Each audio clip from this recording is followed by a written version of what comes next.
going to do in this chapter.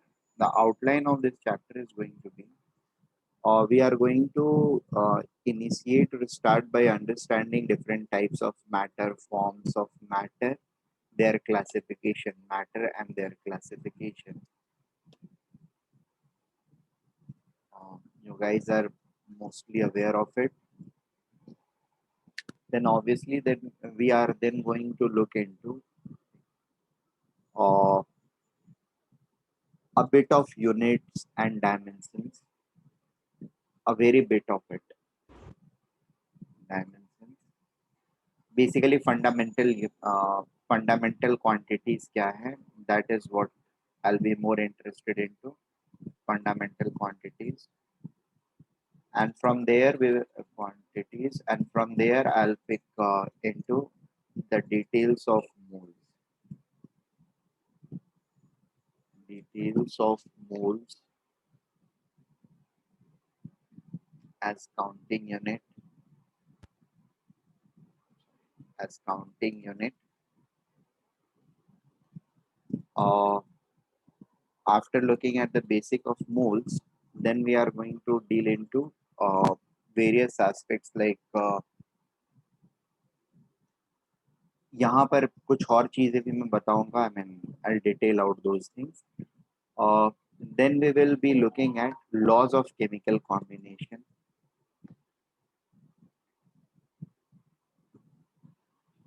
Laws of chemical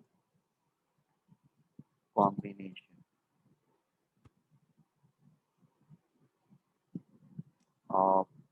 They are basically known as Dalton's law or Dalton's atomic theory, Dalton's law of combination, or simply Dalton's law.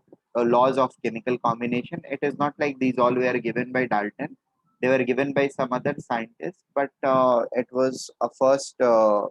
When Dalton put a first combined effort where he actually accumulated all the concepts together and put it as one single entity. Okay, one single entity as in something in continuation. So he actually clubbed all the laws till his time and put them all together.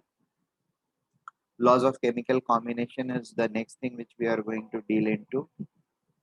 Once we are into it, then we will also look at, there is something called as atomic number, so atomic number, mass number, and details like that.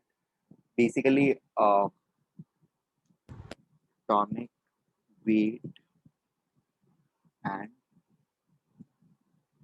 average atomic weight. While exploring these two things, we will also look at some other numbers like what is mass number, what is atomic number, uh, what is yeah, number of nucleons. Number of nucleons का मतलब क्या होता है? Nucleons. Then concept of isotopes, isobars, uh, isotones, isoelectronic, uh, isoelectronic, and then we are sorry, isotope, isobar, isotone, isoelectronic, isosters, and things like that. So यहाँ पर we are going to have a look at these many things. Once we are done into with this, then we will try to apply or understand there is something called as molecular weight,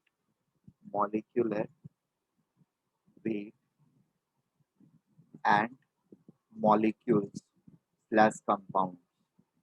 यहाँ पर basically like details of moles के time पर या atomic weight इस particular portion में we are more concerned about pure substances, that is elements. ठीक है, elements and how they behave, or calculations related to pure element or pure substances, that is atoms. ठीक है, यहाँ पर we are more concerned about calculations related to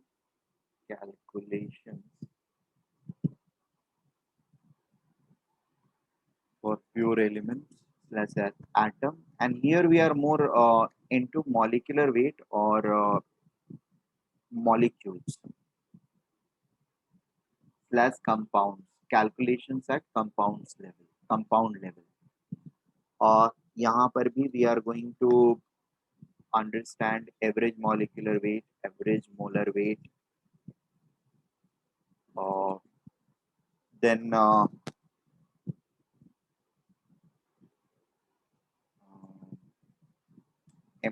empirical formula and empirical weight, empirical formula and empirical weight.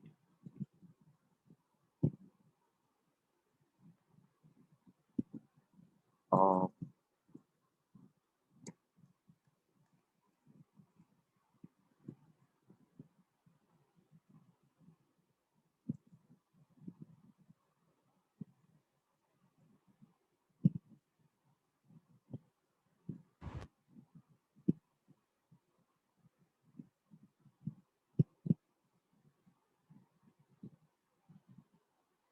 Once we are done with this, uh, we will then start looking into something called as stoichiometry. But before entering into stoichiometry, I mean, after doing this particular part, we will then have a look at something called as errors, significant digits,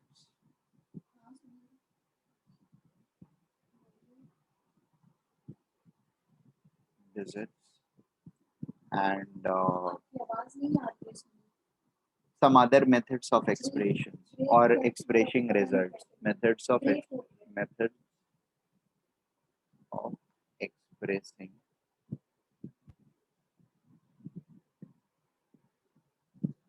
numerical results. Once we are done with this, then we will start looking into uh, calculations calculations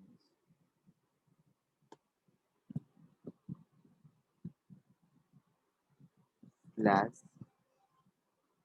expressing amount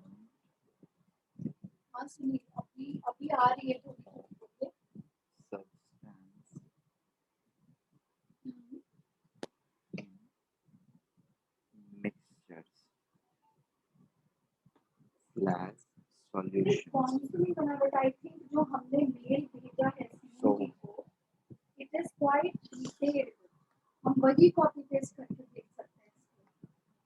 here we are going to look into, there is something called, I mean, two types of concentration terms.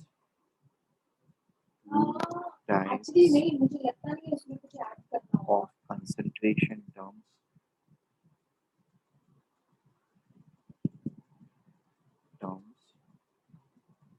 Type A, type B. Type A is one in which, I mean, those which are dependent on change in temperature or changes with change in temperature. Changes with change in temperature do not change with change in temperature. So there are certain concentration terms which are going to be dependent or they are going to vary with temperature, but there are going to be others which are going to be independent of temperature. They have been categorized into two parts. That is what we are going to look into. Once we are done with this or we are now able to understand this, then we will try to apply all these things which we have learned till now into doing calculations, doing calculations related to reactions. ठीक है, this is called as stoichiometry. Stoichiometry, that is calculating the unknown part. Calculating unknowns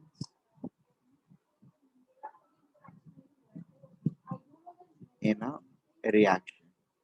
ठीक है, तो यहाँ पर again we are going to see one or two methods. One is POAC, principle of atomic conservation. Principle of atomic conservation.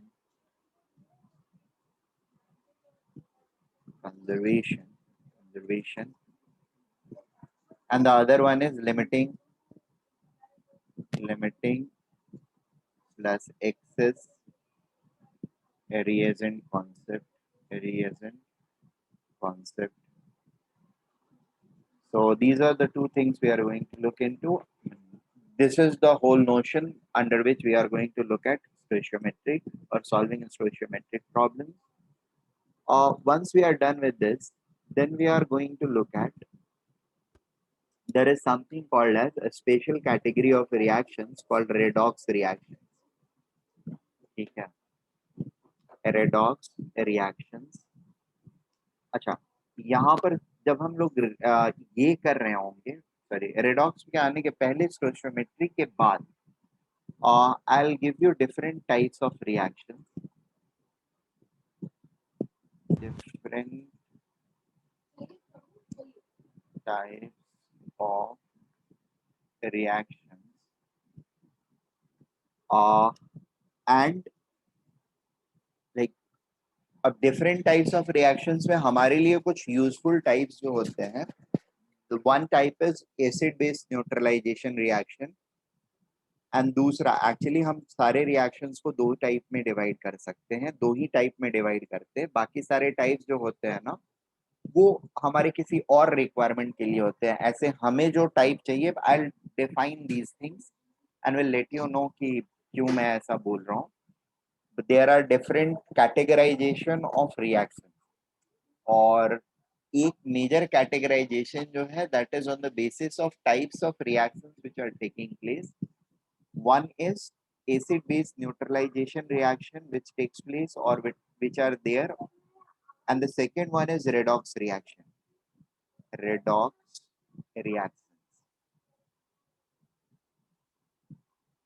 So एक category ये होती है और दूसरी कैटेगरी ये होती है. और अब इसके बाद हमको नेक्स्ट चीज जो पढ़नी होती है, बेसिकली इसके बारे में आप लोग को थोड़ा सा पहले से आइडिया होता है, तो we need not give you that great detail, but इसके बारे में भी थोड़ा सा डिटेल इन ड्यू कोर्स में बताता हूँ. सो पहले हम लोग एसिड बेस न्यूट्रलाइजेशन के बारे में कुछ चीजें पढ़ेंगे. There is something called as, एक टर्म इधर आता है नॉर्मेलिटी करके, ठीक है, equivalent weight and normality. That I will explain in due course. And acid base neutralisation reactions के बारे में थोड़ा सा पहले हम लोग यहाँ पर पढ़ेंगे, and then we will start with redox reactions. So we will do all the details of redox reactions.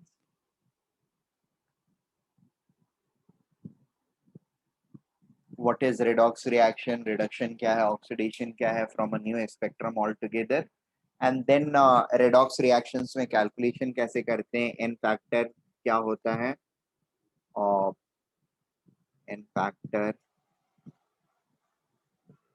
to reducing oxidizing agent.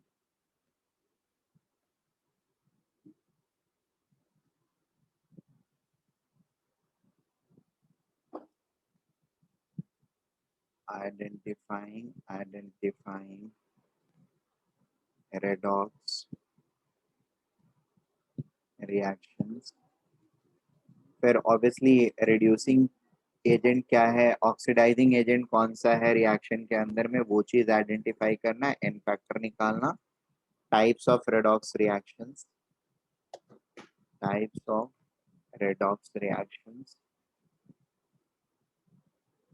Reactions, ठीक है।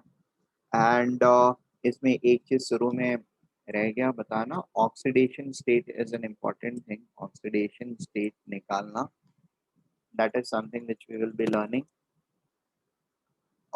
Once the type of redox reactions is done, then we will learn how to balance this type of reaction. अभी तक आप लोग को basically जो method पता है बैलेंसिंग का, वो एसिड बेस न्यूट्रलाइजेशन रिएक्शन का पता है, जो हिट एंड ट्रायल से होता है, ठीक है। बात समझ में आ रही है?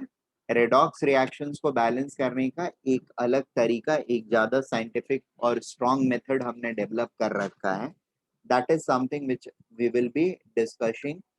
सो बैलेंसिंग रेडॉक्स, सो मैंने बोला आप लोगों को दो टाइप के दुनिया में रिएक्शंस हैं, हमने कैटेगराइज कर रखा है। एक ऐसे जिनमें एविडेंटली रेडॉक्स रिएक्शंस वो होते हैं जिनमें एविडेंटली इलेक्ट्रॉन का ट्रांसफर एक जगह से दूसरे जगह पर होता है, एक स्पीसीज से दूसरे स्पीसीज में होता है व्हेन रिएक्शन टेक्स प्लेस, ठीक है। और ये एसिड बेस न्यूट्रलाइजेशन में एविडेंट ट्रांसफर ऑफ इलेक्ट्रॉन्स नहीं होते हैं। सो बेसिकली हमने दो टाइप के रिएक्शंस डिफाइन कर रखे हैं। One type is in which we have direct transfer of electrons taking place from one species to another species. बात समझ में आ रही है? तो जिनमें इलेक्ट्रॉन्स का एविडेंट ट्रांसफर होता है, क्लियरली हमको दिखता है कि हाँ यहां से निकल करके दूसरे वाले में चला गया, ठीक है, उन सारे रिएक्शंस को हम लोग रेडॉक्स रिएक्शंस बोलते हैं। और जहां पर ये एविडेंट ट्रांसफर नहीं होता है, ठीक है, there is just some sharing which is happening, और reconfiguration, not exact transfer, but reorientation, reconfiguration of electrons are happening. That means no net exact transfer of electron is taking place. Are we getting this point? So exact electronic transfer नहीं हो रहा है जहां पर, net transfer of electrons नहीं हो रहा है जहां पर, they are termed as acid base neutralisation reaction. That is the I mean, you can say index of categorization of reactions. One of the index of categorization. There are others also like exothermic, endothermic भी होता है, जहाँ पर heat के basis पर हम categorization करते हैं, heat involved during the reaction. And there are many more. वो discuss करूँगा तो मैं बता दूँगा. However, यहाँ पर we are going to look primarily from the perspective of the electron exchange. तो पहले acid base और फिर redox. तो redox के बारे में ये सारी चीजें एंड बैलेंसिंग हम लोग कर लेंगे, फिर हमारा रेडॉक्स रिएक्शन का पार्ट जो है वो लगभग खत्म हो जाएगा, ठीक है। और after finishing this we will do the last topic in it called titration, ठीक है। अब टाइट्रेशन में फिर हमारे पास तीन चीजें आई, दो चीजें आएंगी, मतलब यहाँ पर टाइट्रेशन भी अलग अलग टाइप के होते हैं। so we are going to do types of titration, types of titration. और टाइप्स भी दो, मतलब टाइट्रेशन के टाइप्स जो होते हैं उसका भी कैटेगराइजेशन है। There are 3-4 different types of titration depending upon practically हम कैसे कंडक्ट करते हैं, ठीक है।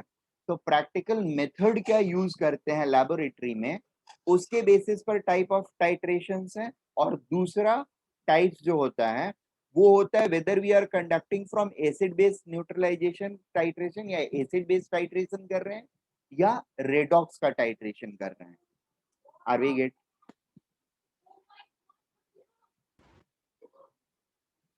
Are we getting this point? Yes, sir. Fine. So whether we are doing that titration for, so types of titration, practical method deployed in titration के basis पर titration के types है, plus which type of reaction, base reaction are we taking, उसके basis पर भी titration के types हैं. So we are going to understand all these dimensions of titration. और titration basically process जो होता है ना, इसका मतलब भी लाइक समथिंग लाइक ये एक्चुअली स्टोशियोमेट्री का प्रैक्टिकल ये है। जैसे स्टोशियोमेट्री में हम क्या करते हैं, में हमारा क्या होता है, we are just concerned about the numbers, ठीक है। मतलब ये कि ऐसे समझो, carbon dioxide reacted with something else, calcium oxide to produce calcium carbonate, ठीक है। तो वेट वेट वेट वेट, हाँ, तो बेसिकली लाइक टाइट्रेशन के अंदर we are going to align or study the things on the basis of two dimension, पहला practical method and दूसरा different types of reactions involve, ठीक है। So, and this is going to be the last topic of this chapter. This chapter, अच्छा, इस chapter को actually अगर आप books में अपने ढूंढने जाओगे तो it is going to be like divided into 3-4 chapters, ठीक है। So this derives content from 4 different chapters. I'll name them. NCERT से देखोगे या फिर अपने HSC बुक्स से देखोगे तो देर आर एक्चुअली 3-4 चैप्टर, जैसे बेसिक कॉन्सेप्ट्स है पहला चैप्टर, चैप्टर 1, फिर चैप्टर 2 को लेता है, और चैप्टर 1, चैप्टर 2, फिर चैप्टर 3, सॉरी चैप्टर 3 नहीं, देयर इज 8 और 9 वेदर आई मीन थोड़ा सा हाइड्रोजन के पार्ट्स को भी ये लेता है, हाइड्रोजन चैप्टर करके एक होगा, उसके कुछ पार्ट्स को लेते हैं हम लोग यहाँ पे, प्लस रेडॉक्स रिएक्शन करके एक अलग से चैप्टर होगा, रेडॉक्स रिएक्शन, उसको हम लोग कवर करते हैं, ठीक है। इस रेडॉक्स रिएक्शन चैप्टर का एक बहुत ही छोटा सा पार्ट सिर्फ रह जाता है जो कि हम लोग अभी शुरू में नहीं कवर करते हैं, that becomes part of electrochemistry. वो जब 12th में इलेक्ट्रोकेमिस्ट्री पढ़ाते हैं तब आप लोग को पढ़ाते हैं, बताते हैं, बट अदरवाइज बाकी सारी चीजें उस रेडॉक्स रिएक्शन की जो है यहीं पर आ जाती है। तो this is going to be our chapter 1, mole concept. Once we are done with this, then we are going to enter into atomic structure. I hope the outline is clear for us. You must be knowing some of these things. You must not be knowing maybe many of these things. So that is what we are going to learn. Those things which you are going, which you probably already know. That's good. We may see some more dimensions to it.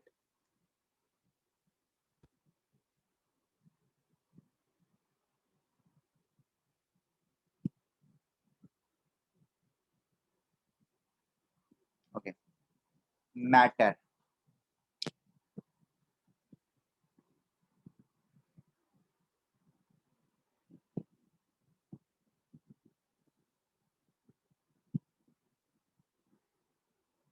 Matter and types of matter. Matter, what is matter? Pretty common. We have been studying this since ages now, right?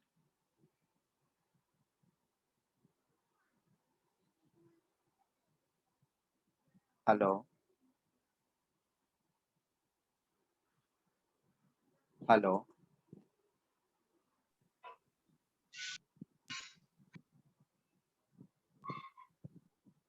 Yes. Am I audible? Yes, sir. So matter, how do you define matter? How do we all define matter?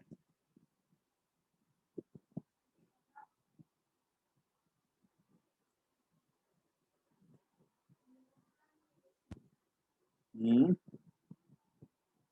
Sir, anything that have mass. Anything that has mass. That occupies space and has mass. That occupies space and has mass. Perfect. Yeah, that is how we define matter.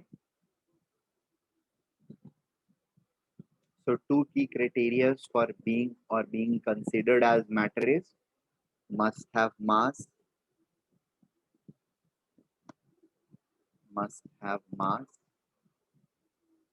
and must occupy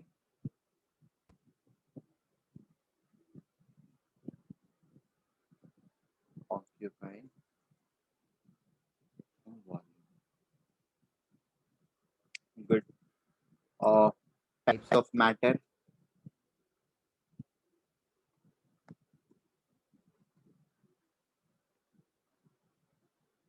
What are the different types of matter?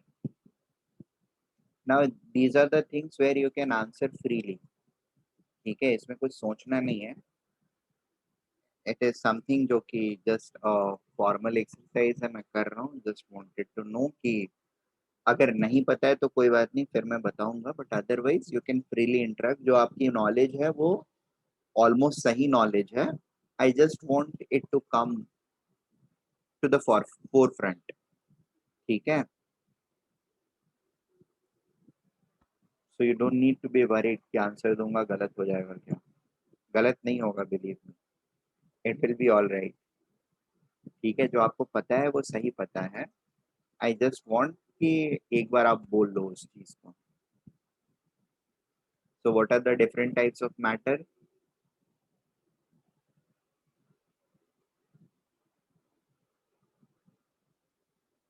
और matter has been classified into how many types? 3. Solid, liquid, gaseous. Solid, liquid and gas based on its physical state. ठीक है, और भी कोई categorisation है based on इट? Sir, pure and impure. हाँ, that is on the basis of physical ये appearance.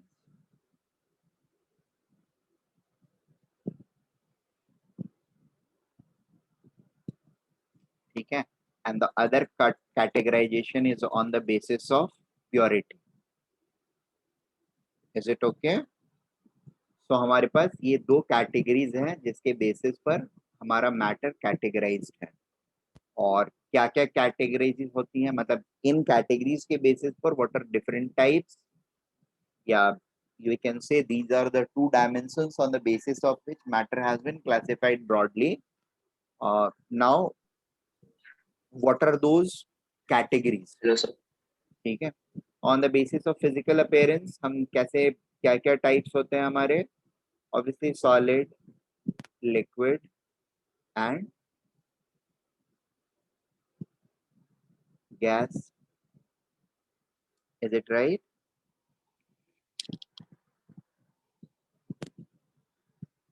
और भी कुछ states which you know? Plasma, right, plasma is there. Bose and Einstein condensate. Sorry, Bose Bose-Einstein Einstein condensate. condensate. हाँ, Bose Einstein condensate. So plasma is that only. Any other you can think of, solid, liquid and gas plasma के अलावा?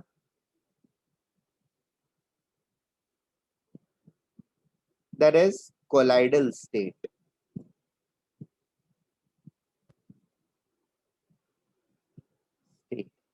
ठीक है, और ये almost liquid solutions की तरह होता है, बट एग्जैक्टली वैसा नहीं होता है।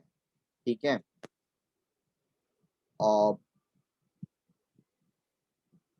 मे भी ठीक है, कोलाइडल स्टेट को एक्चुअली हम यहाँ पर ना रखें, rather we will put on the second type, second part में रखते हैं, purity, on the basis of purity वाले क्लासिफिकेशन।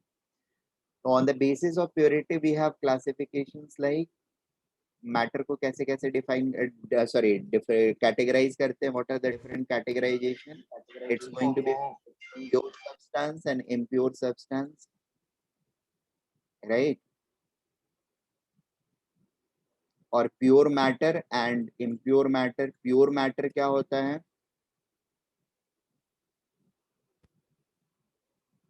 Homogeneous. Impure. हाँ, होमोजीनियस एंड हेट्रोजीनियस। अब प्योर मैटर एक्चुअली इम्प्योर जो होता है ना, वो होमोजीनियस हेट्रोजीनियस दोनों हो सकता है। Impure thing can be homogeneous and heterogeneous both. यानी बेसिकली इम्प्योर मैटर का मतलब हो गया आपका mixture, and this can be homo or hetero both. ठीक है, प्योर मैटर में क्या आएंगे? हमारे एलिमेंट्स आएंगे एंड कंपाउंड्स आएंगे। These both are pure matters.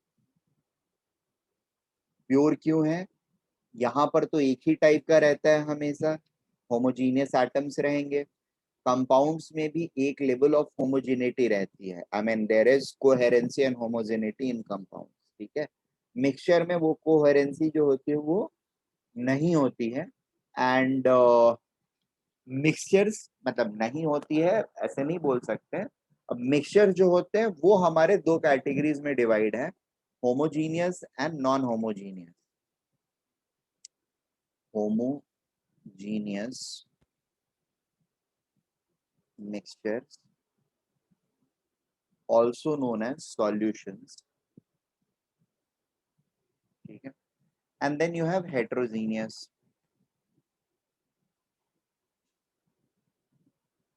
mixtures, ठीक है। तो होमोजीनियस में बेसिकली हम लोगों को सॉल्यूशंस के बारे में पढ़ना होता है, और सॉल्यूशंस के बाद अगली चीज जो रहती है वो होती है कोलाइडल्स,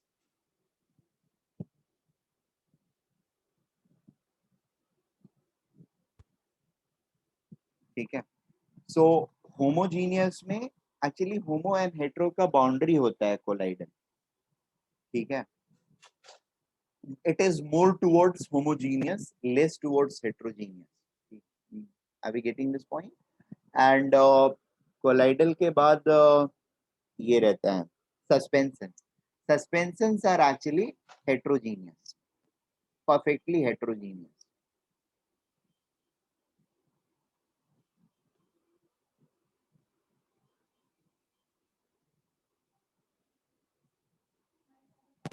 ठीक है. So these are the broader classifications.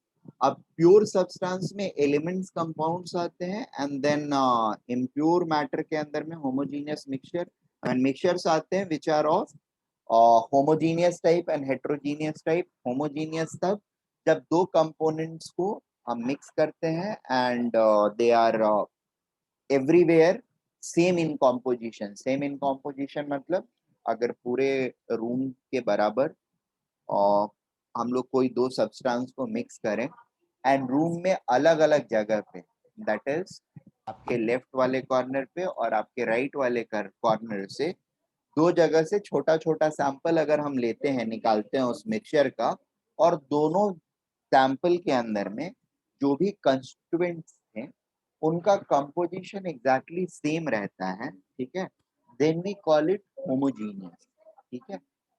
और अगर ये चीज फुलफिल नहीं होता है, लाइक दो अलग अलग जगह से हमने सैंपल लिया which are placed far apart in a mixture and उन दोनों जगह का कॉम्पोजिशन एग्जैक्टली सेम नहीं आता है, then we call it heterogeneous mixture. Is it okay? Yes, sir. Homogeneous and heterogeneous. So basically it's like अगर हमारा इतना बड़ा सैंपल है, मतलब इतना बड़ा मिक्सचर का ये लिया हमने, तो एक सैंपल हम यहाँ से कलेक्ट करें, एक सैंपल फार अपार्ट स्पेस से कलेक्ट करना जरूरी होता है, जिससे हम होमोजेनिटी प्रूव करते हैं, ठीक है। और ये दोनों सैंपल का कॉम्पोजिशन एग्जैक्टली अगर सेम है, we are going to call it homogeneous system or homogeneous mixture. If not, it is going to be called as heterogeneous mixture, ठीक है।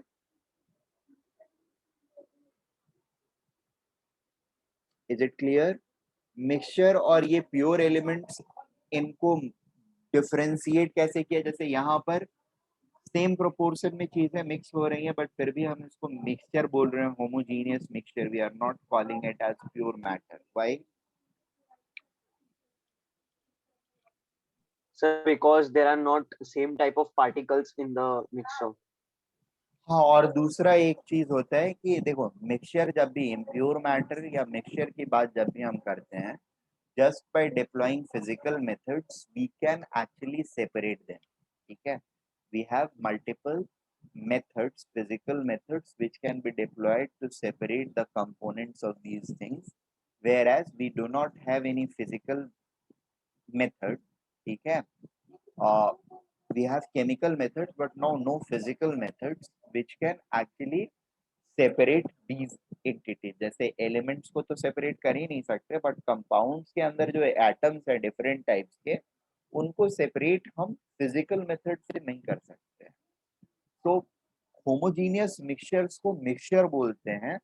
दे are not called as compound just because they are not separated by, I mean, compounds are not separated by physical methods, or the atoms in compounds are not separated by physical methods.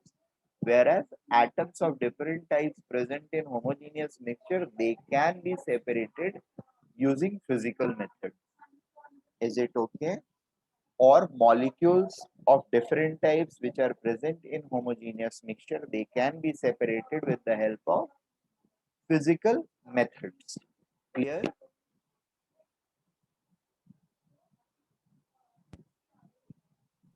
Sir मतलब कि जो pure matter में वो physical method से नहीं हो सकते, only compounds can separated by chemical methods and in impure homogeneous and heterogeneous both can be separated by physical methods, right right? Right, perfectly right. ठीक है, देखो प्योर मैटर में फिजिकल मेथड सेपरेशन हो ही नहीं सकता है, इट्स नॉट पॉसिबल। ठीक है, यस सर। वहां पर कुछ भी अगर आपको सेपरेट करना है तो it is always going to be, मतलब एलिमेंट्स को तो सेपरेट कर ही नहीं सकते, वो पूरी तरह से मतलब 100% होमोजीनियस। ठीक है, एक एलिमेंट के 100 एटम्स अगर हैं या 1000 एटम्स हैं तो वी कैन नॉट सेपरेट। ठीक है, कंपाउंड्स के केस में they are integrally combined together atoms and therefore उनको अगर separate करना है तो we have to deploy some chemical method, whereas यहाँ पर the molecules or the atoms which are there, whether it is homogeneous or heterogeneous, they can be separated using some or the other physical method. ठीक है, and इसीलिए इनको mixture बोलते हैं, और वो कंपाउंड्स, वहां पर जो चीजें कंबाइन कर जाती हैं केमिकली उनको कंपाउंड बोल देते हैं। ठीक है, अब कंपाउंड के अंदर भी रेशियो ऑफ सब्सटेंस या एटम्स जो होएगा at any given place, that will be exactly the same or will be consistent everywhere in the bulk. ठीक है, which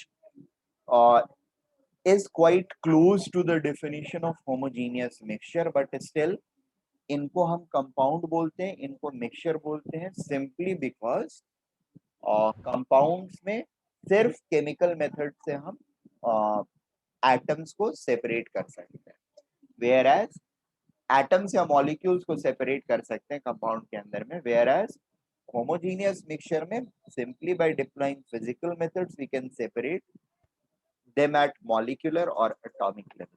एटॉमिक लेवल्स मतलब मॉलिक्यूल्स को ब्रेक करके एटम्स तो नहीं बना सकते हैं, बट अगर एटम कोई और कोई एक मॉलिक्यूल का मिक्सचर बना हुआ है, जैसे नियॉन और कार्बन डाइऑक्साइड मिक्स करके होमोजेनियस मिक्सचर बनाए हुए हैं, उनको अगर मुझे सेपरेट करना है तो मैं सिंपल एक मेथड होता है दैट इज कॉल्ड डिफ्यूजन, इसको डिप्लॉय करूंगा और उनको सेपरेट कर लूंगा।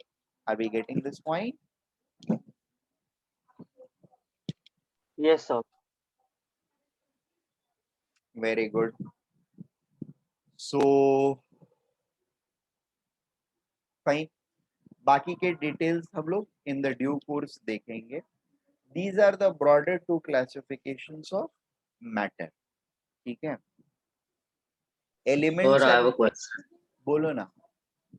सर जैसे कंपाउंड को जब हम हीट करते हैं तो वो तो डिकम्पोज हो जाता है ना, राइट, कोई कोई, तो वो तो फिजिकल मीन्स ही हुआ सेपरेशन का। ठीक है, वो फिजिकल मींस होता है, हाई हीटिंग को फिजिकल मींस नहीं मानते हैं। ठीक है, फिजिकल मींस तब होता है जब चीजें बॉयल आउट नहीं कर रही हो ना, बॉइलिंग के पहले का जो फिनोमेना होता है ना, उसको जनरली हम लोग फिजिकल मींस मानते हैं। बात समझ में आ रही है?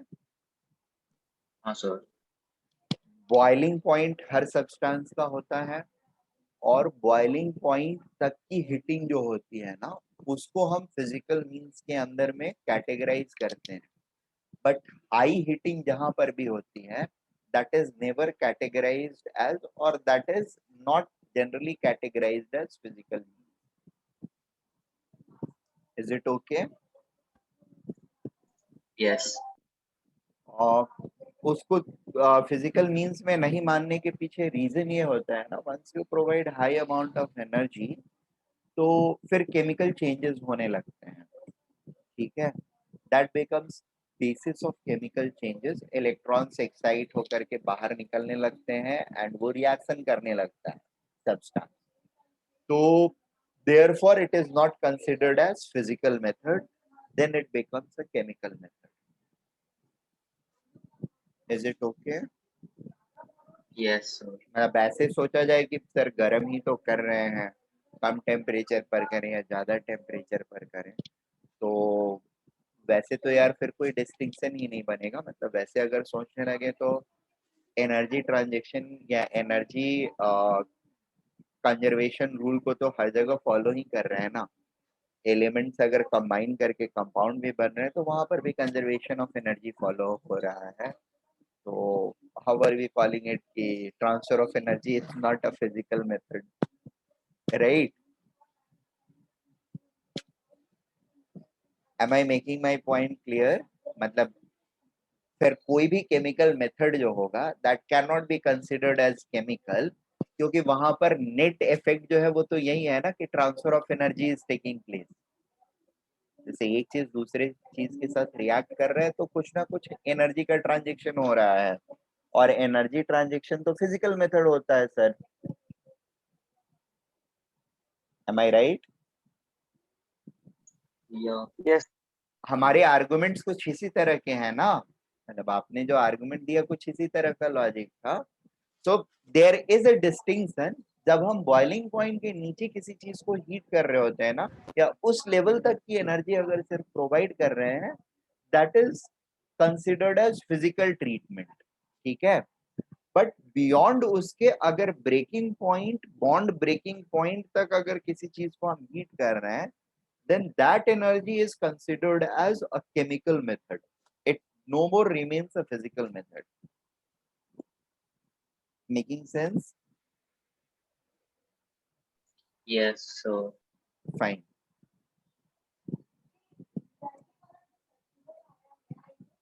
और मिक्सचर्स वगैरह के टाइप वगैरह में भी हम लोग आगे पढ़ लेंगे. और वैसे बहुत ज्यादा मुश्किल नहीं है मिक्सचर्स के टाइप को जानना. I mean based on solid, liquid या गैस किस टाइप की चीजों को मिला के मिक्सचर बना रहे हैं. और जनरली सॉलिड सॉलिड का मिक्सचर जो होगा वो हमेशा मतलब चांसेस रहता है कि वो नॉन होमोजीनियस रहे, हेट्रोजीनियस रहे. ठीक है. सॉलिड लिक्विड, सॉलिड गैस, ये दोनों ही हो सकते हैं. होमोजीनियस भी हो सकते हैं, हेट्रोजीनियस भी हो सकते हैं. Liquid solid, liquid liquid, liquid gas. तो liquid liquid is going to be homogeneous. Mostly heterogeneous होने के चांसेस बहुत कम होते हैं until unless types of liquid are very different. That is एक पोलर है दूसरा नॉन पोलर है, तब हेट्रोजीनियस भी हो सकता है. ठीक है. And liquid gas mostly homogeneous system बनेगा. गैस के अंदर सॉलिड और काइंड ऑफ होमोजीनियस या सस्पेंशन बेसिकली बनता है. गैस के अंदर liquid again it can be homogeneous. Gas के अंदर gas it is always homogeneous. तो ऐसी कुछ कुछ कैटेगराइजेशन है which is not very difficult for us to understand. Anyway, that is going to be part of our, I mean this we are again going to come across. हमें एक chapter पढ़ना होता है solution, liquid state and solutions. वहां पर हम लोगों को ये चीजें पढ़नी होती हैं. फिर से लिक्विड स्टेट एंड सॉल्यूशंस, वहां पर हम लोगों को इसके बारे में डिटेल्स पढ़ने होते हैं. And then we have a chapter called surface chemistry. Surface chemistry. वहां पर हम लोगों को कोलाइडल्स एंड सस्पेंशन के बारे में, कोलाइडल एंड सस्पेंशन के बारे में पढ़ना होता है. ठीक है. और सॉलिड्स एंड गैसेस के बारे में, गैस प्रॉपर्टीज ऑफ मैटर करके एक चैप्टर आएगा आपका, या गैसेस स्टेट करके, उसके अंदर गैसेस के बारे में. मतलब ये चैप्टर के बाद we are going to do the atomic structure, periodic properties, chemical bonding and then gaseous state. and solids is going to come in like 12th standard का first chapter जो होगा, that will be solid state. So basically 1 2 3 sorry 1 2 3 तीनों states plus surface chemistry जहाँ पर colloidal and suspension. So 4 5 chapters are going to be dedicated towards making you understand various properties, various relationships, various level of interactions between the particles constituting different types of systems. Is it okay? Okay.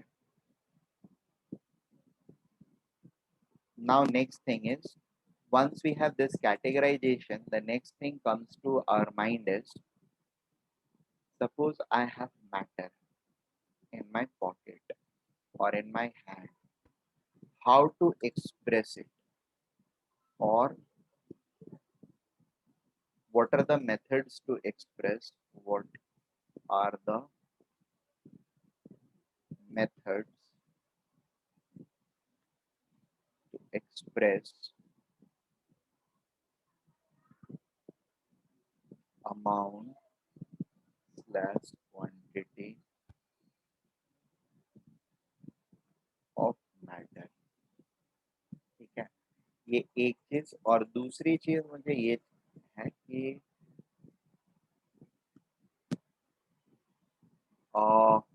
yeah, basically I'll rather put it more blunt and straight. Fundamental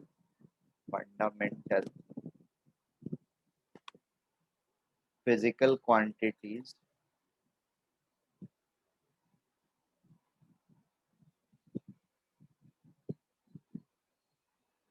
क्या है, what are these fundamental physical quantities? ठीक है, तो सबसे पहले वाले का आप लोग आंसर मुझे दो। फर्स्ट क्वेश्चन, मैटर मेरे पास है तो उसके अमाउंट या क्वांटिटी को मैं कैसे कैसे एक्सप्रेस कर सकता हूँ? What are the different methods do I have at my disposal? Sorry, Mass of mass. Very good. So one way is by letting you guys know its mass. और भी कुछ है क्या तरीका? Sir, mole. ओके, मोल का मतलब क्या होता है? मास तो हो गया, मोल का मतलब बाय द वे क्या होता है? sir number of मतलब atoms Number of atoms in one atom. Sir मतलब कि एक Element. नंबर ऑफ एटम्स होगा। समझो ऑक्सीजन अगर हमने हमारे हाथ में O2 ऑक्सीजन है तो उसमें 6.02 × 10⁻23 एटम्स ऑफ O2 मॉलिक्यूल्स होंगे। मतलब एक मोल ऑफ O2 मॉलिक्यूल्स में 6.02 × 10⁻23 O2 गुड गुड, मॉलिक्यूल्स होंगे। समझ गया, मैं समझ गया। इसके लिए आपको सिर्फ बोलना था कि काउंट, ठीक है, काउंट ऑफ पार्टिकल्स। बाकी मुझे समझ में आ गया, आपकी भावनाएं, आपकी समझ मुझे समझ में आ गई। आई एम हैप्पी, ठीक है। So we have two distinctive method. इसके अलावा कुछ और भी मेथड हो सकता है क्या क्वांटिटी को रिप्रेजेंट करने का?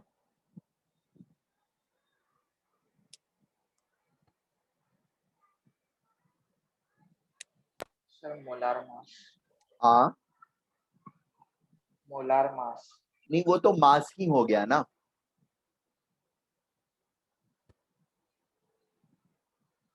एक तो आपने किसी चीज को मास में रिप्रेजेंट कर दिया, दूसरा उसको मोल में काउंट में रिप्रेजेंट कर दिया। कोई चीज 50 kg है या कोई चीज 50 काउंट है नंबर उसका, और सर हम कोई क्या क्या? Volume. Volume very good, very good, very good, keep it coming, I mean let it come. Good.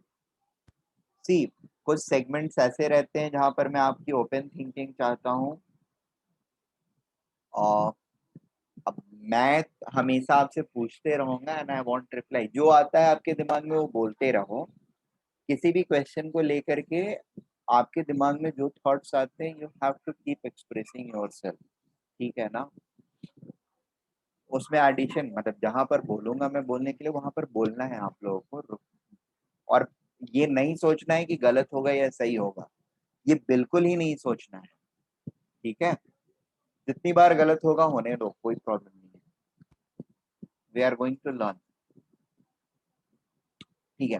So okay, we have primarily three methods of expressing amount or quantity of a matter. Mass, which is expression of mass, actually expression of weight नहीं बोलना चाहिए, it is expression of mass only to express the quantity.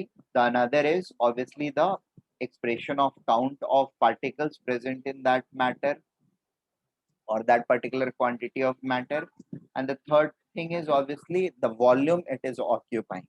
So तीन अलग अलग तरीके से हम इसको रिप्रेजेंट कर सकते हैं, दैट्स वेरी गुड, ठीक है। अभी फंडामेंटल फिजिकल क्वांटिटी पे आ जाते हैं, what are they and how many are there?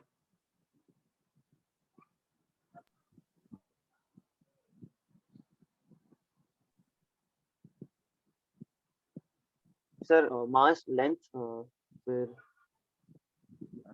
Amount of matter, mass, length, amount of matter, intensity of light, intensity of Volume. Light, और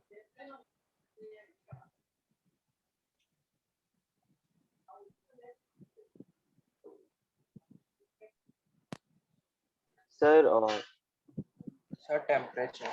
टेम्परेचर और टाइम, Time.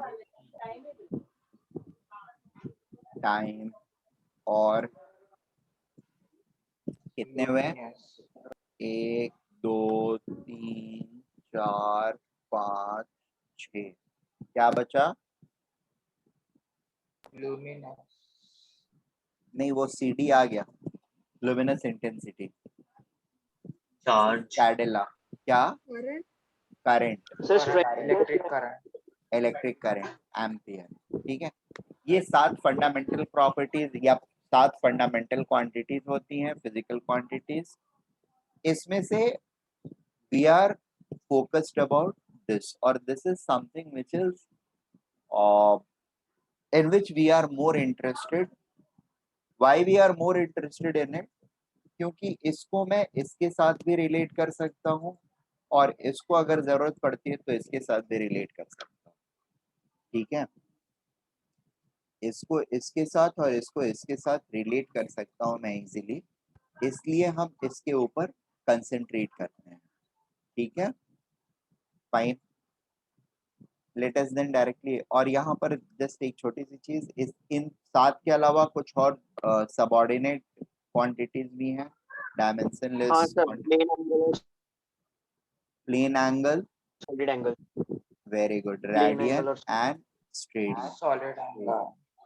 ठीक है, वेरी गुड, चलेगा। Let us now peacefully enter into moles. So अब अगर मैं moles को आप लोगों को डिफाइन करने के लिए बोलूं, तो सबसे पहला सेंटेंस आप क्या बोलोगे? Sir, pile of atoms or क्या क्या? Sorry, pile of atoms. pile of atoms. That's its literal meaning. I mean, this mole word has been taken from some other language, and जिस लैंग्वेज से इसको लिया गया है उस लैंग्वेज में मोल का मतलब होता है पाइल ऑफ सब्सटेंस, ठीक है। सो पाइल ऑफ सब्सटेंस या cluster of substance, that is it's literal meaning. Is it okay?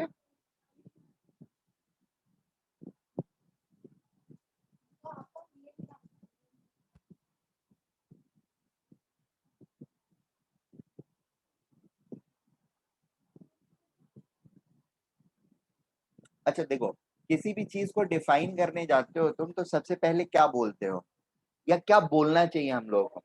For example तुम्हें अगर मुझे डिफाइन करना है तो क्या बोलोगे?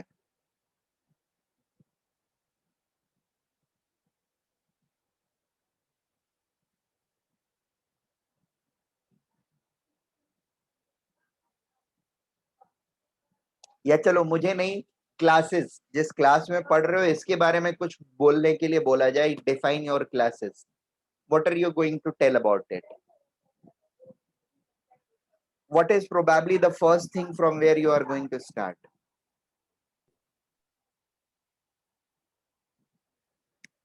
See, मैं तारीफ करने के लिए नहीं बोल रहा हूँ, मैं लॉजिकली सोच के बोलने के लिए सिर्फ बोल रहा हूँ कि पहला चीज तुम किस चीज से स्टार्ट करोगे, क्या बोलोगे? Sir, knowledge. हाँ, नॉलेज इज समथिंग जिसके साथ आप जोड़ोगे इसको, नॉलेज बट किसी स्पेसिफिक चीज में प्रोवाइड कर रहे हैं या स्पेसिफिक डोमेन में प्रोवाइड कर रहे हैं, right? Am I making things, I mean, see, knowledge के कई एक सोर्सेज हो सकते हैं या कई एक फॉर्म्स हो सकते हैं. There can be like colleges which are providing, veterinary colleges हैं, वेटनरी स्कूल्स हैं, या फिर कॉमर्स कॉलेजेस हैं. तो एक पर्टिकुलर, अगर हमें अपने क्लासेस के बारे में डिस्क्राइब करना हो तो हम we are going to obviously knowledge related to science, focused at something, ABC whatever it may be, हम इस तरीके से कुछ डेफिनेशन क्रिएट करेंगे सो दैट हम यूनिकली इस चीज को डिफाइन कर पाए, क्लासेस को डिफाइन कर पाए. या फॉर दैट मैटर आपको मैं पूछूं कि आप अपने पिछले स्कूल को डिफाइन करें, तो how are you going to start it?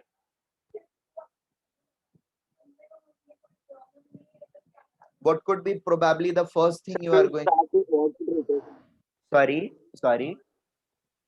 Sir, we will start with what it represents. Perfectly, what it represents. That's the key I wanted to hear. So if I'm going to ask you, define moles, what is the first thing you are going to tell me?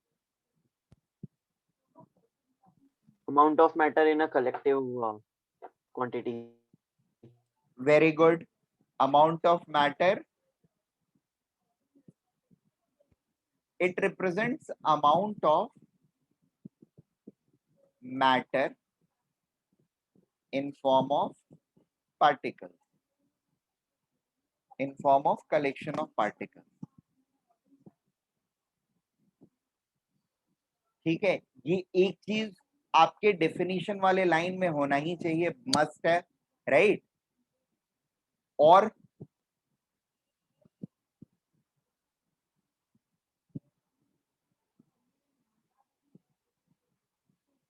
क्या होना चाहिए?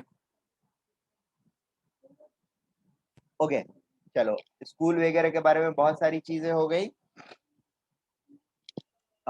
एक और चीज मैं देता हूँ, फिर शायद आप लोगों को समझ में आएगा व्हाट आई वांट. वो निकालना मुझे आप ही लोगों से, मुझे बताना नहीं है. So I am giving you example. Suppose अब मैं आपको देता हूँ एक चीज like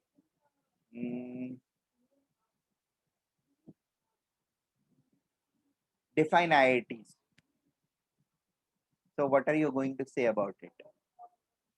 How are you going to define IITs? Sorry? IITs are the top Indian colleges of engineering in various branches like metallurgy, Perfect. sciences. Perfect. Done. इसमें आपने किया क्या? What you took? Which property do you took? या what exactly you expressed? IITs are best engineering colleges, right? Yes, sir. In India for different engineering faculties, right? Or streams which you called. Is it okay? So moles को अगर मुझे define करना है तो amount of matter ये definitely express करता है. और एक कौन सी चीज को हम इसके किसी फीचर को बेसिकली हम मिस कर रहे हैं क्या, which must be included in its first line of definition?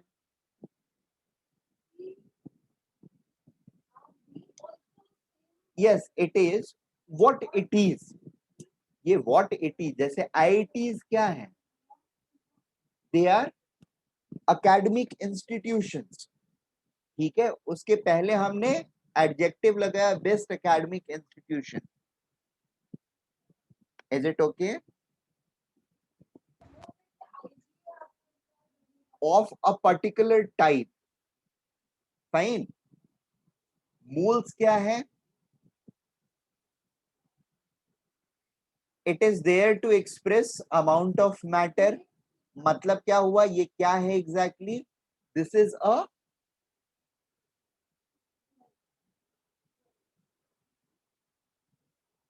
क्या हुआ? ये बताया तो अभी आप लोगों ने ना. Physical quantity.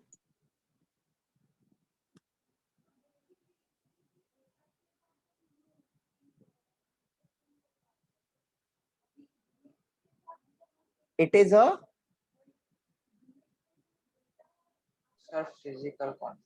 अरे और फंडामेंटल express फिजिकल क्वांटिटी. ये फंडामेंटल एडजेक्टिव जो है, जो हमने डाल रखा है, ये ब्यूटिफिकेशन के लिए थोड़ी डाल रखा है. सी आईआईटीज को एक्सप्रेस करने के लिए हमने बेस्ट जो डाला वो ब्यूटिफिकेशन भी हो सकता है और क्वासी एसेंशियल भी हो सकता है. क्वासी एसेंशियल मतलब वो उनके कैरेक्टर की वजह से हो सकता है. ठीक है. यहां पर फंडामेंटल वर्ड हमने ब्यूटिफिकेशन के लिए थोड़ी डाला है. Are you guys getting this point?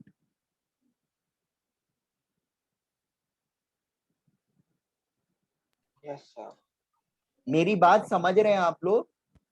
और इतना मैं मतलब माइन्यूटली क्यों जा रहा हूं? सी मेरा ये पर्सनली मानना है कि मतलब मैं वैसे डेफिनेशन सारे लिखवा दूंगा, बट मेरा साइंस का अंडरस्टैंडिंग इस तरीके से होता था कि मैं फ्री फ्लो में चीजें पढ़ता था और उनको समझ लेता था. मैं एक बार चीजें समझ लूं तो मैं ऐसे क्वासी एसेंशियल पॉइंट्स जो होते थे उनके बेसिस पर डेफिनेशन को याद करके रखता था. मुझे ये पता रहेगा कि मोल्स के बारे में अगर पढ़ रहा हूं तो मोल्स के बारे में दो ये इंपॉर्टेंट चीजें हैं. पहला, ये एक फंडामेंटल फिजिकल क्वांटिटी है और दूसरा, ये क्वांटिटी और अमाउंट ऑफ पार्टिकल यानी पार्टिकल काउंट को बेसिकली ये डिनोट करता है. तो अब मुझे जब भी मोल का डेफिनेशन बनाने के लिए जरूरत पड़ेगा या मुझे याद रखने के टाइम भी, मैं इसके बारे में सिर्फ 2 पॉइंट या 2 6 वर्ड्स में याद रखूंगा. ठीक है. पहला चीज फंडामेंटल फिजिकल क्वांटिटी और दूसरा की चीज क्या है, की एलिमेंट क्या है, रिप्रेजेंट्स काउंट ऑफ पार्टिकल. अब मेरा डेफिनेशन हमेशा मोल का इसी पर बनेगा और मुझे सिर्फ हमेशा दो ही. अब इसमें थोड़ी प्रॉब्लम भी होती है. प्रॉब्लम ये होती है कि हर बार मुझे सोचना पड़ता है, सेंटेंस मुझे दिमाग में फ्रेम करना पड़ता है. और अच्छी बात ये होती है कि 2 बार या 3 बार या 4 बार मैं अलग अलग मतलब 1 घंटे 2 घंटे के डिफरेंस पर भी मोल का डेफिनेशन लिखूंगा तो ऐसा होगा कि हर बार मैं एक नया डेफिनेशन लिखूंगा या it will not be exactly the same as old one. So variation या वैरायटी ऑटोमेटिकली क्रिएट हो जाती है. ठीक है. बात समझ रहे हो? और वो आपकी ओरिजिनलिटी रहेगी. That is something which you are original. that will be originally defined by you based on your understanding. तो मेरा अप्रोच हमेशा पढ़ने का ऐसे रहता था एंड मैं बेसिकली यही अप्रोच आप लोगों में भी डालना चाहता हूँ. That can start from these basic things. एक बार इन बेसिक छोटी छोटी चीजों में वो अप्रोच आपके अंदर चली आती है तो फिर बड़ी चीजें आप उसी हिसाब से सीखने लगोगे. ठीक है. या उनको जब सीखोगे तो उनमें भी आप वही की चीजें ढूंढोगे. इसमें पहला की चीज क्या है, दूसरा की चीज क्या है, तीसरा की चीज क्या है, और उसके बेसिस पर चीजें याद करनी या ध्यान में रखनी आपके लिए भी आसान होगी या उनको रिप्रोड्यूस करना भी आपके लिए आसान होगा. बिलीव मी. फिर आपके ऊपर बर्डन नहीं रहेगा कि मुझे डेफिनेशन याद करना है.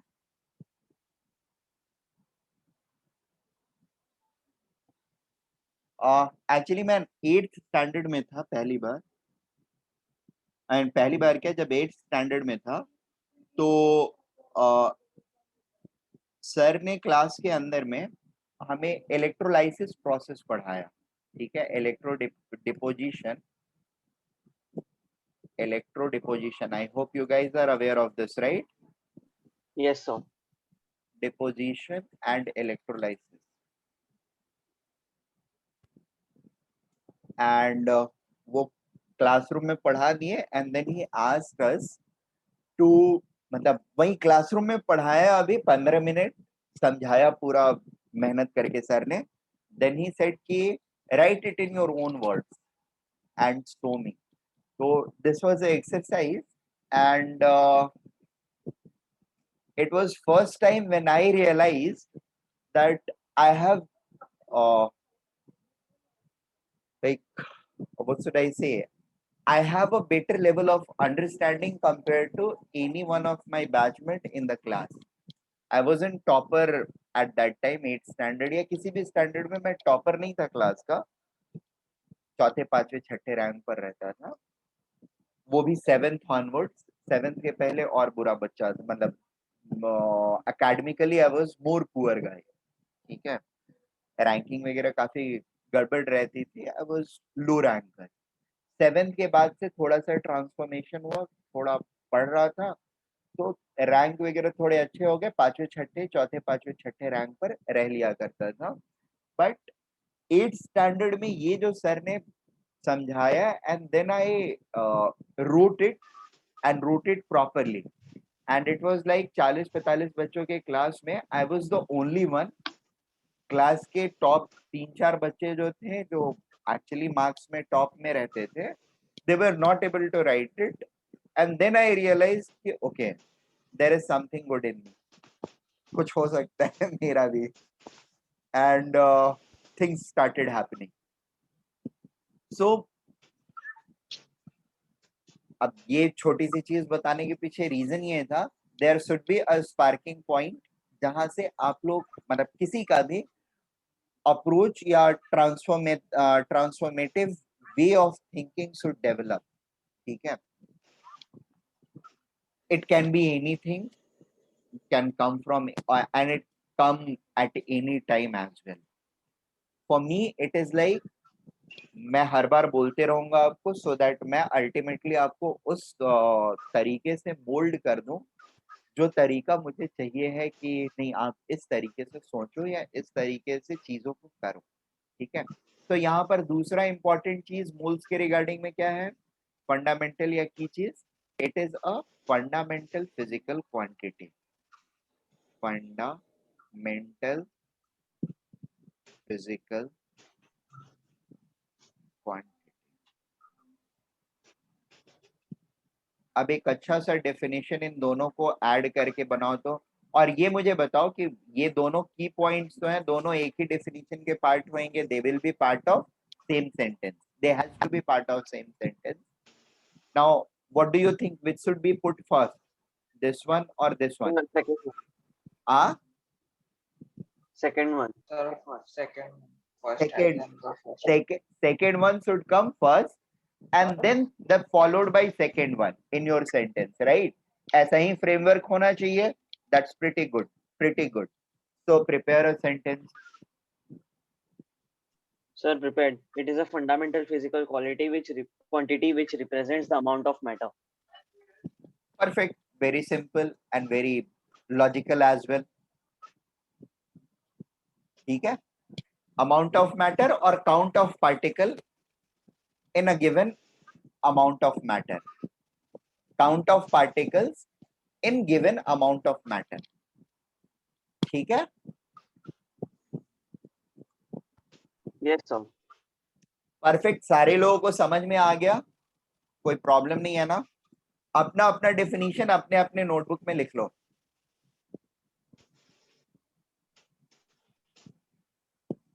The first line about moles.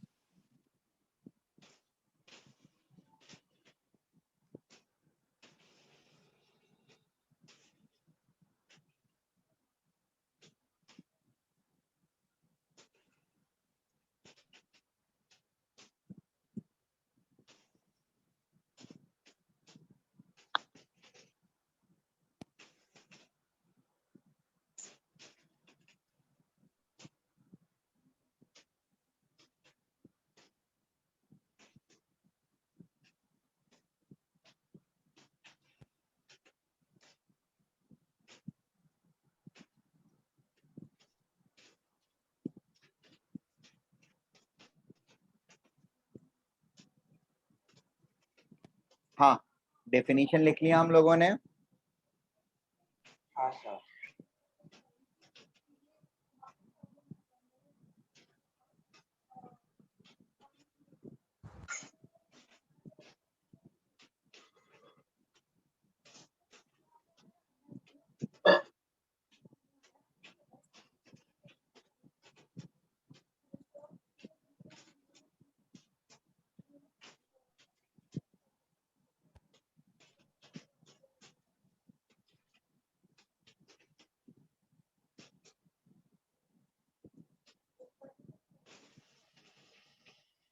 Sir हाँ सर अगर हमें मतलब इस टॉपिक पे रिवाइज करना हो तो हम लोग एनसीईआरटी का केमिस्ट्री पढ़ सकते हैं क्या? हाँ, पैरेलली तुम एनसीईआरटी और ये एचएससी दोनों पढ़ सकते हो, कोई इशू नहीं है। बट वहां पर तुमको सारी चीजें नहीं मिलेंगी, अभी तो बहुत बेसिक पढ़ा रहा हूँ इसलिए चीजें थोड़ी सी ओवरलैपिंग लगेंगी। But there are going to be multiple things जो उसमें नहीं रहेंगी और आप पढ़ोगे यहाँ पर। ठीक है। Okay sir. So can sir भी मतलब बोलो। अगर ऐसे ही मतलब रीड करना होगा रिवाइज करने के लिए थोड़ा बहुत तो नहीं नहीं, कैसे रीड करो मतलब हम उसको, लोग अभी उसको स्टार्ट रीड कर करो। सकते हैं ऐसे कुछ? बिल्कुल बिल्कुल, उसको पढ़ो। I mean from now onwards your task is, मतलब वो मुझे बोलने की जरूरत नहीं होनी चाहिए, आपके अंदर जब भी लाइक क्लासेस के बाद में आप उस चैप्टर को थॉरली पढ़ जाओ वहां से। ठीक है, मतलब ये आपके अंदर नहीं होना चाहिए कि सर बोलेंगे तब पढ़ेंगे। हमने चैप्टर चालू कर लिया आज के दिन में, लाइक आप इनफैक्ट पूरा चैप्टर को उसको पढ़ जाओ। ठीक है, डोंट वेट फॉर कि सर यहाँ पर पूरा पढ़ा लेंगे फिर उसको पढ़ेंगे।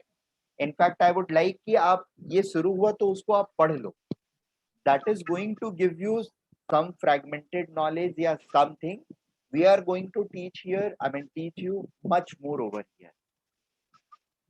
ठीक है, तो वो यस सर। आप पढ़ ही लो, मतलब उसको छोड़ना मत। वो एक्चुअली आपको जैसे जो भी चैप्टर यहाँ पे चालू होगा ना, जैसे इस चैप्टर में मैंने आपको बता दिया कि ये 3-4 चैप्टर्स जो हैं उनको मैं पढ़ा रहा हूँ। तो पहला चैप्टर जो है अभी जो मैं पढ़ा रहा हूँ that is part of basic concept of chemistry, तो वो चैप्टर आप खत्म कर लोगे।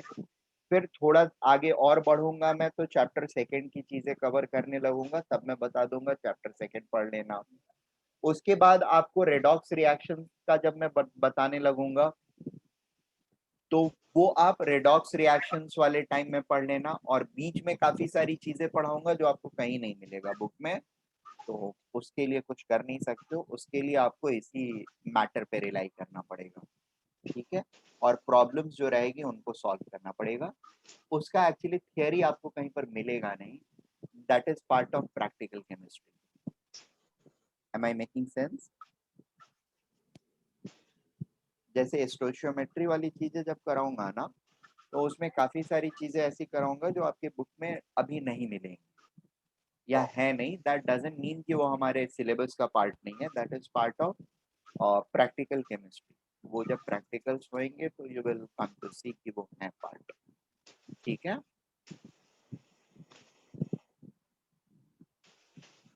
Okay, let us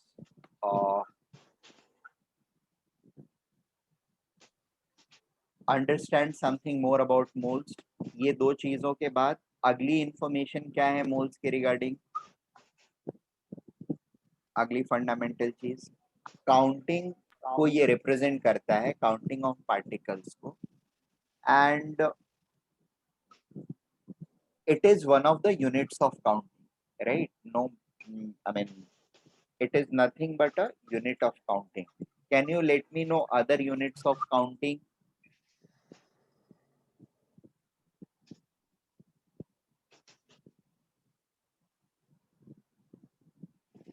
uh, Sir, what do you mean? I mean, can you just tell me name of few other units of counting? जैसे ये mole है, see what I'm Sir, asking is, Avogadro's number. sorry, Avogadro's number. नहीं Avogadro's number नहीं, मैं बता रहा हूँ मैं मुझे क्या चाहिए। जैसे मैं बोलता हूँ मास, ठीक है, what are the units of mass? One of the unit of mass is kg, which is also known as SI unit. ठीक है, सर यू क्या यू? सर रुको मास का रुको मैं अभी पूरा तो कर लेने दो। तो मास का एक यूनिट है ये क्या बोलते हैं, केजी। और मास का दूसरा unit, are you aware of lobe, LOBES, lobes, या पाउंड? No sir. पाउंड नहीं पता है आप लोगों को? वेट का हाँ एक, सर, पता है। पता है ना? LBS। हाँ। LBS, हाँ, लॉब पाउंड, LPS। तो पाउंड जो होता है ना, जनरली ब्रिटिश सिस्टम में वेट को पाउंड्स में हम लोग एक्सप्रेस करते हैं, ठीक है?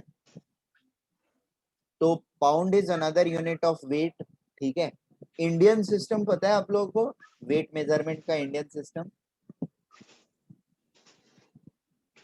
सर MKS होता है ना? नहीं नहीं, इंडियन सिस्टम MKS नहीं है। हमारा पुराना एक सिस्टम है, MKS इज मेट्रिक सिस्टम, जो कि अभी हम यूज करते हैं, केजी को ही यूज करते हैं। बट हमारा ओरिजिनल सिस्टम जो है, डज एनीबडी नो? किसी को पता है क्या आप लोगों में से? सर लेंथ को एकड़ एकड़ के बेसिस नहीं, पे। एकड़ एरिया होता है, ठीक है? लेंथ को हम लोग गज, ओके हाँ। गज पता है? 2 गज की दूरी है जरूरी, right? Have you guys heard of word गज? यस। ठीक है, तो गज जो है ये हमारा लेंथ मेजरमेंट सिस्टम था। और there is something else also, mass measurement system जो हुआ करता था, we used to call it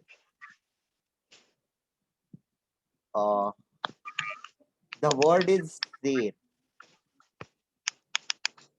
and maybe आप लोगों ने शायद ये चीज सुन रखा होगा, अगर कभी सुना हो तो, 5 kgs को हम लोग इस वर्ड से, या मे बी इस वर्ड से बोलते हैं, ठीक है? तो my point is simply, there are different units for any physical quantity, ठीक है? कोई भी फिजिकल क्वांटिटी है तो उसके लिए कई एक सारे यूनिट्स हो सकते हैं, राइट? जैसे ब्रिटिशर्स ने उसको पाउंड बोला, मास को पाउंड बोला, MKS में हम केजी में डिफाइन करते हैं। इंडियन सिस्टम में we have this word ser और पंसेर, ठीक है, to represent mass. In fact we have ounce, we have this thing, milligrams, grams, ton, right? Quintal. There are multiple units to express mass, isn't it?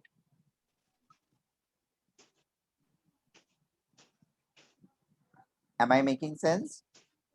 Out Yes, of sir. which one is SI unit, and what is SI unit? It's kg, right?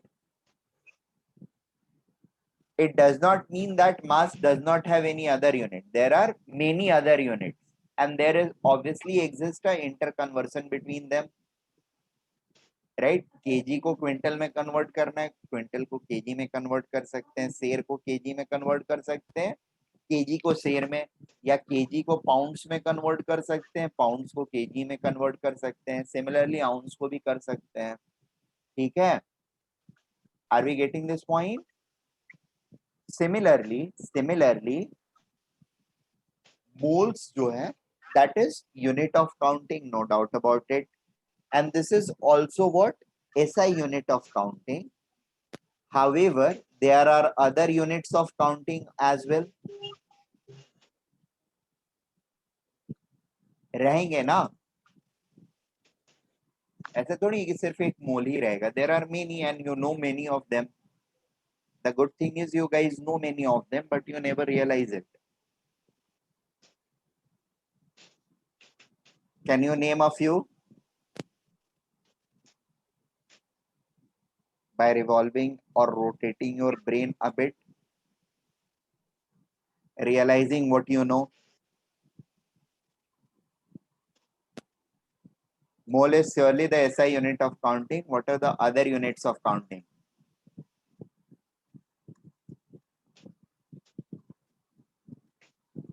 Sir, आने दो. amount of matter or क्या क्या? counting amount of matter or something else. Anything matter को करो. अरे count तो हमेशा matter को ही कर सकते हो ना. अब्स्ट्रैक्ट चीजों को काउंट कैसे करोगे? फॉर एग्जाम्पल लाइक कोई भी अब्स्ट्रैक्ट चीज ले लो. फॉर एग्जाम्पल मैं बहुत बुरा आदमी हूँ. Can you count it? मैं कितना बुरा आदमी हूँ? नहीं ना. या फिर तुम बहुत अच्छे बच्चे हो. Can we count it how good you are? No. So it is only matter or physical substances which we can count. No doubt about it, right? Yes, sir. ठीक है ना? सर तो डजन बोलो बोलो. Dozen dozen. काउंटिंग है. हाँ बिल्कुल बिल्कुल. So बस बोलते जाओ. डजन स्कोर और स्कोर स्कोर और बोलते जाओ. अरे units, tens, hundreds, thousands, millions, billions, trillions, इतने सारे तो जानते हो यार. Aren't they unit of counting? Yes, sir. है ना. सबके सब तो है. इतने सारे तो जानते हो. उसमें से एक और ऐड हो गया, मोल. फॉर्चुनेटली ये है कि ये मोल क्या है? ऐसा यूनिट है. बस यही डिफरेंस है. और तो कोई डिफरेंस है नहीं. राइट. मिलियन, बिलियन, ट्रिलियन जो है दैट इज नॉट ऐसा unit. Right.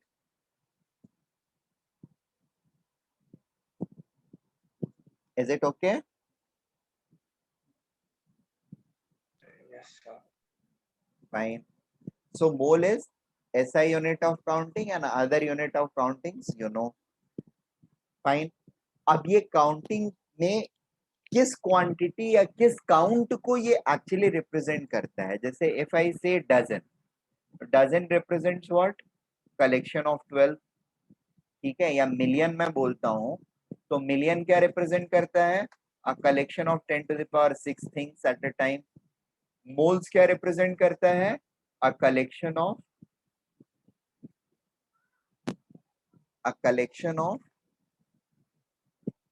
how many items? 6.02 into 10 raised to 23. 23 items or particles.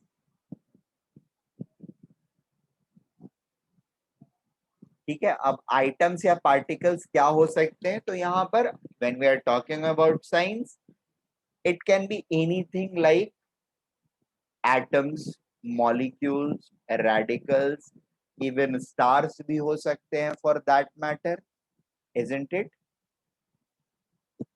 Planets हो सकते हैं in the universe. उनकी भी काउंटिंग हम कर सकते हैं ना.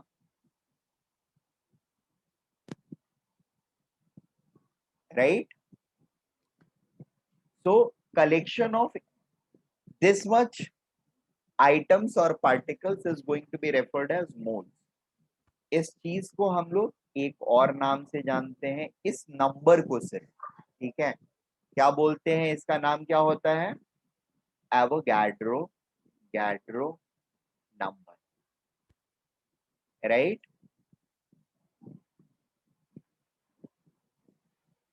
अब इसको किसी और तरीके से नहीं देखना है. बस we can see it like I don't know, have you heard of Ramanujam? Yes, sir. ठीक है ना. there is something called as Ramanujan number. Have you ever heard of it? Yes. ठीक है.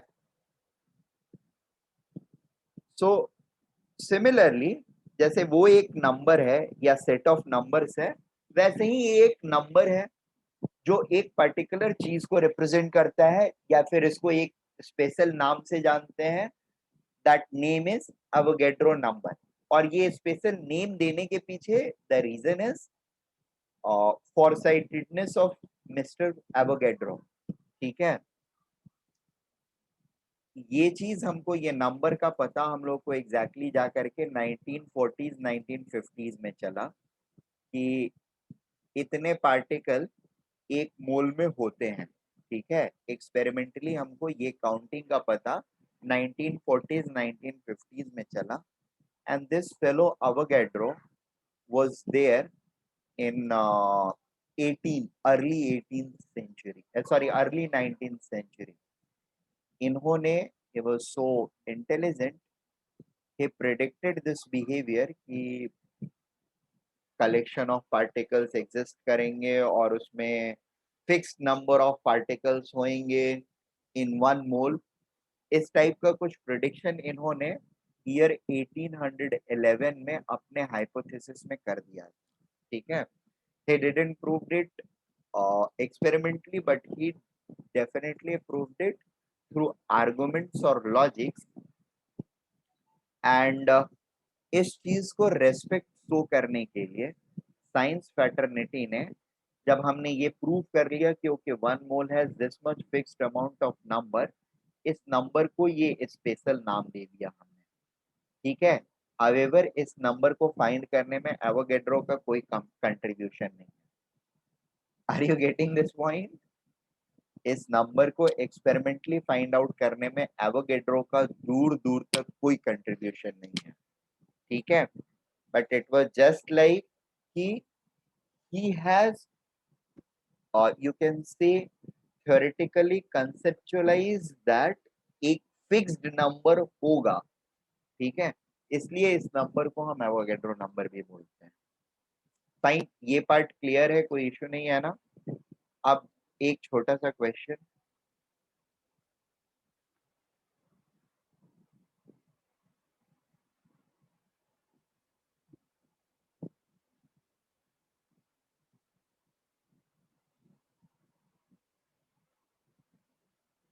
Just a second.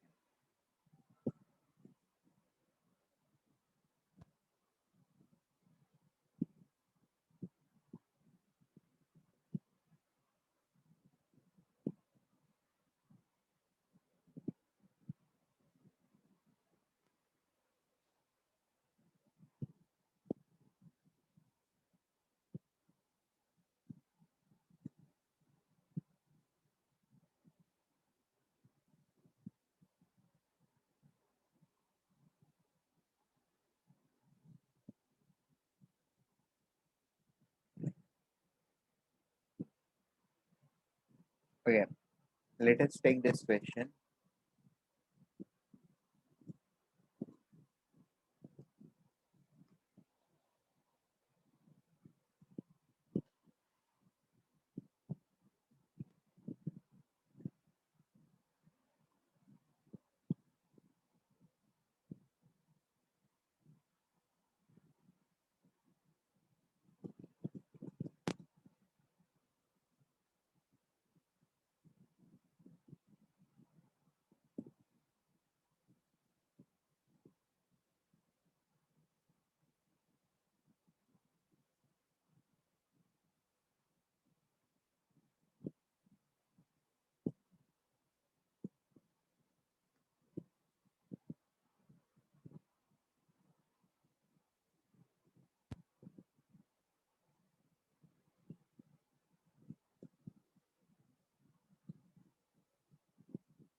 Zero point zero two.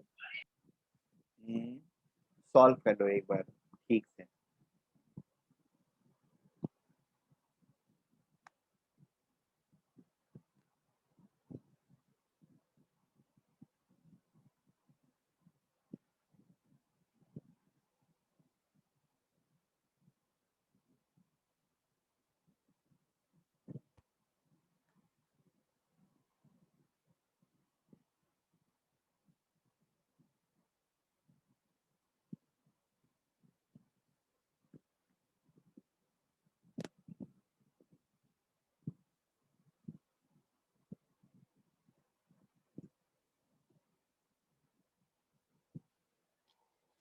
Yes, can we solve this basic thing? Sir, first answer 0.02 or second answer 3.11 into 10 raised to 25. First वाले का answer 0.02 और second one का answer क्या है? 3.011 into 10 raised to 25. 25। नहीं, दोनों गलत हैं।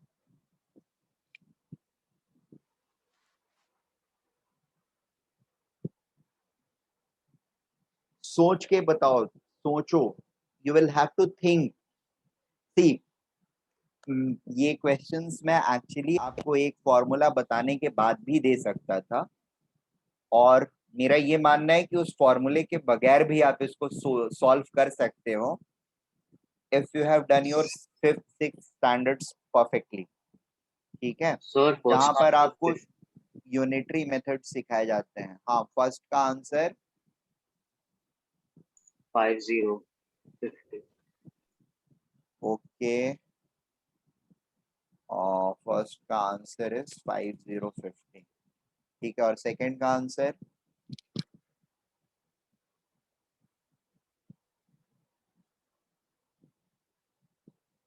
सो you guys have to prove me right कि आपने 5th 6th नहीं 6th और 6th स्टैंडर्ड अच्छे से पढ़ा था। मुझे ध्यान है 6th स्टैंडर्ड में ही कुछ इस तरह की चीजें थी, ratio proportions and basic ratio proportions and unitary method.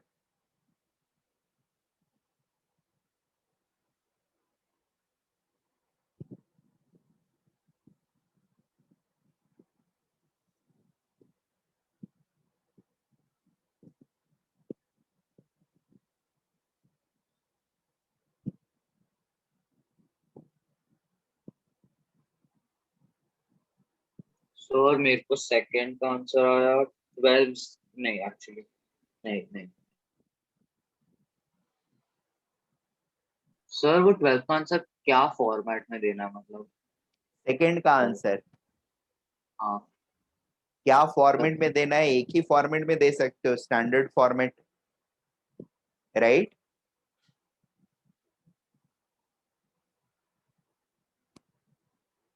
First lecture में बेसिक मैथ्स में मैंने स्टैंडर्ड फॉर्मेट सिखाया था। 12.044 क्या क्या? फॉर्मेट सिखाया था sir. Hello sir. 12.044 into 10 raised to 23. 10⁻23 कैसे हो जाएगा? सर 10⁻29। 10⁻29? How come? अब ऐसे फनी फनी आंसर मत दो तुम लोग।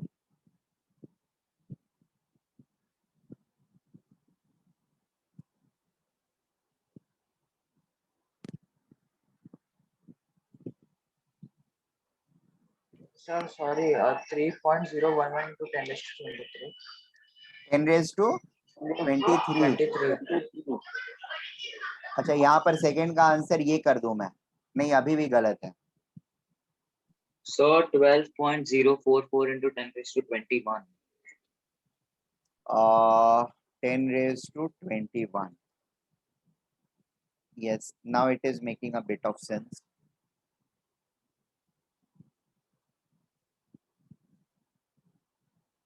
But it is correct,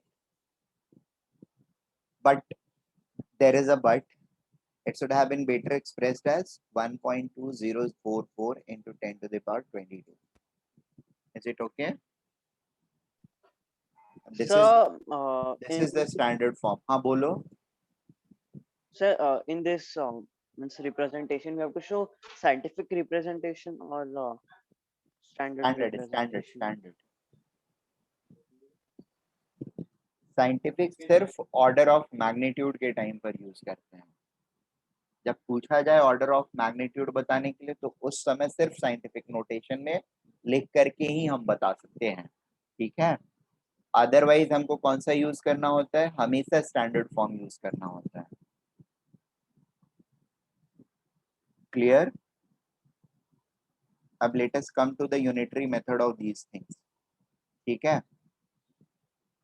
egg हो या पेंसिल हो, कोई भी चीज हो, 1 मोल अगर मैंने लिया, इसका मतलब 1 मोल ऑफ पेंसिल का मतलब क्या हुआ?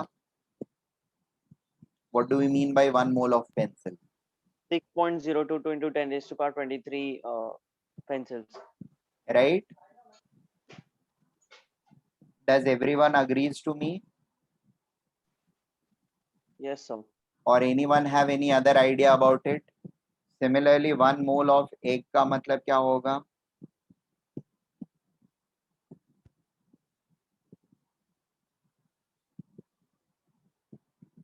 Right?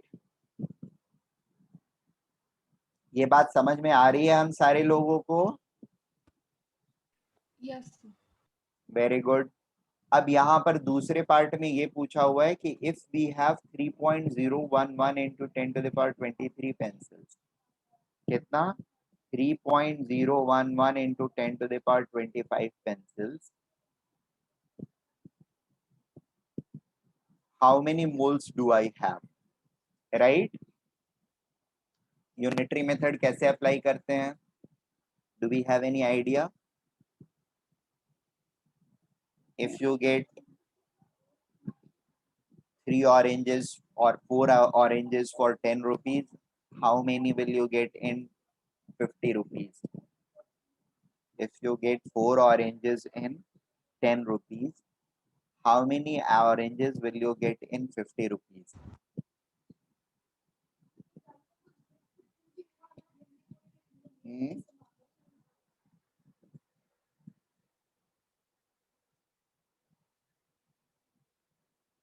बोलिए. 4 oranges in 10 rupees, तो 50 rupees में कितने oranges मिलेंगे हमें?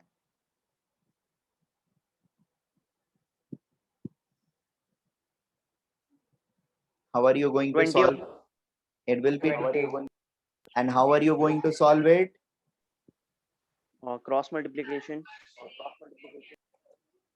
हाँ, यूनिटरी मेथड या क्रॉस मल्टीप्लिकेशन जैसे बोलो.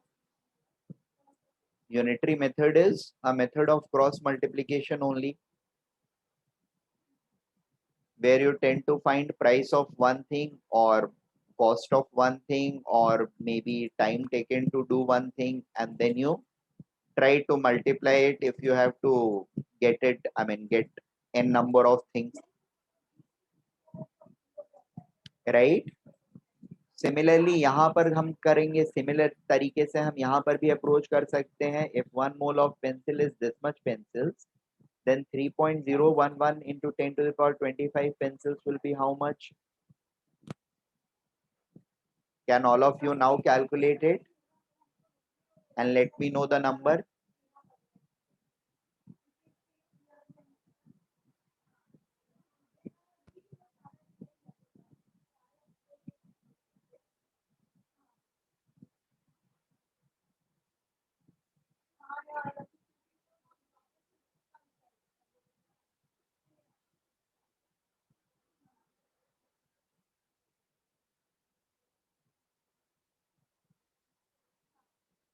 So 50. 50.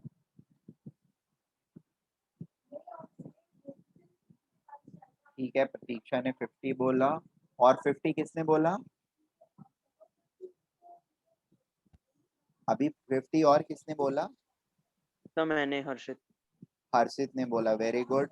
और पहले से अथर्व डी ने मुझे लगता है कि पहले से 50 आंसर दे रखा है, राइट? हाँ सर. ठीक है. अथर्व एस, अथर्व सामंत. हाँ सर, मैंने उल्टा लिखा उसको. मैंने पहले 6.022 into 10 raised to 20 divided by 3.011 से किया. हाँ, वो पता है मुझे, that I know.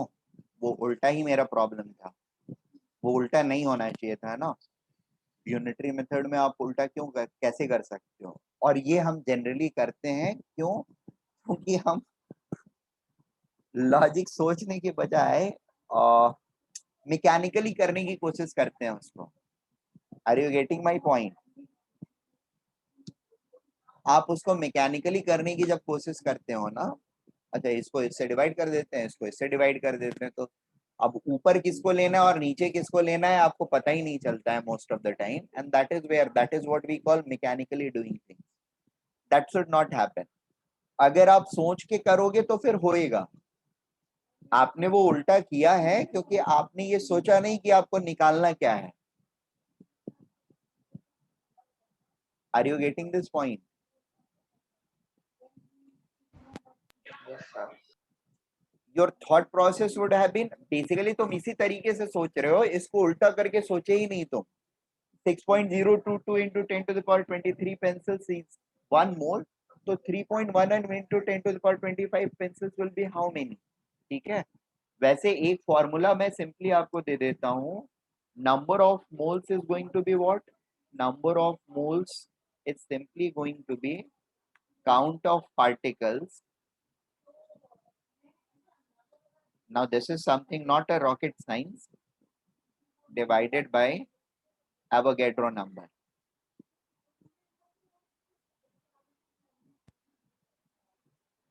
Number or 6.022 into 10 to the power 23.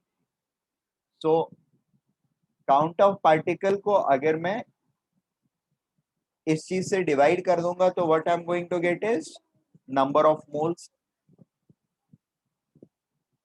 always, and this is coming from nowhere other than unitary method, from the fact that one mole has how many particles? These many particles. तो एक मोल में अगर इतने particles हैं तो जितने भी particle दिए हुए हैं उसको इस नंबर से डिवाइड कर देंगे. What I am going to get is number of moles.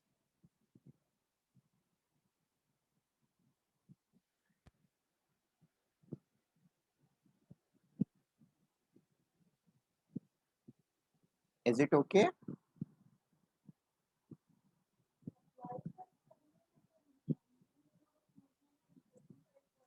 ठीक है ना. सेकेंड वाले का आंसर, अगर एक मोल में इतने पार्टिकल्स हैं तो 0.02 मोल्स में कितने पार्टिकल्स होंगे? So you have to multiply with this number. जैसे एक डजन में 12 मैंगोज, तो 5 डजन में कितने मैंगो होंगे? We have to multiply 5 with 12. That will make 60. If I say 0.2 moles में sorry 0.2 डजन में कितने मैंगोज होंगे? What will be your answer?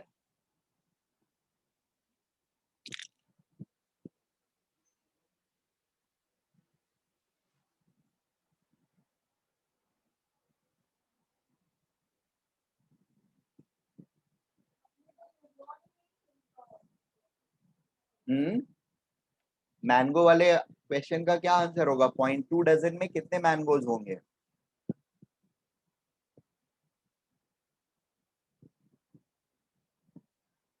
How many mangoes will be there in this? Quickly. अरे एक dozen में 12 है तो 0.2 में 0.2 into 12, 12 into 0.2, right ना? That is 2.4 mangoes. Am I right?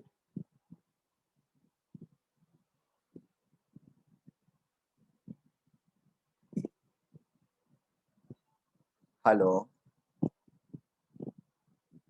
हाँ सर. Yes. सी मेरी आवाज में कुछ डिस्टरबेंस है क्या? आप लोग तक आवाज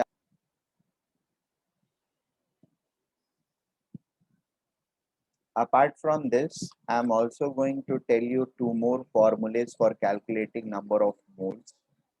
ठीक है.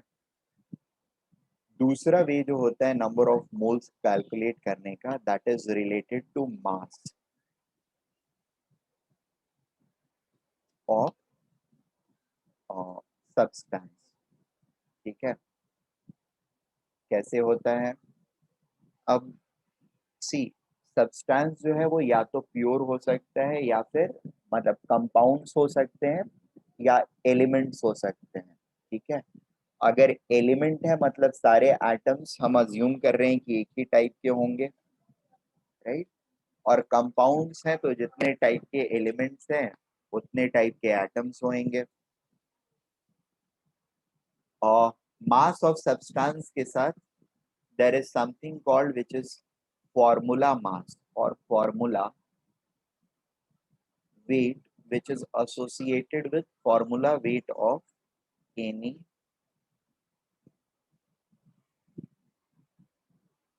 chemical species. Chemical species. ठीक है.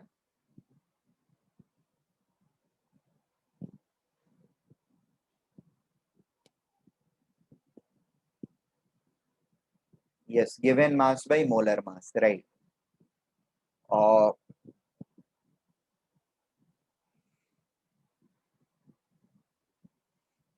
there is something called as formula weight of a chemical species. A chemical species can be of multiple types. It could either be element or it could be molecule. Okay. There are other types also. There can be radicals. There can be ions. There can be ligands. ये धीरे धीरे आपको पता चलेंगे कि कौन कौन सी चीज क्या होती है इन दोनों के बारे में. एटम्स, एलिमेंट और atoms. So we are very much aware about this and this. ये दो के बारे में आपको अभी पता नहीं है. Let it be. बाद में आपको पता चल जाएगा. Don't worry about that in due course of time. Now the point is what is formula wait. अगर एलिमेंट्स वगैरह बोलते हैं तब तो फॉर्मूला वेट नहीं मैटर करता है. मॉलिक्यूल्स के साथ जनरली मॉलिक्यूल्स के केस में formula weight is also known as for molecules formula weight is also known as molecular weight. ठीक है. For molecules formula weight is also known as molecular weight. ठीक है. बट इन तीनों के case में it is the molar weight या एक मोल का वेट जो होता है that is referred as formula weight, or formula weight is something which is associated with the chemical formula of these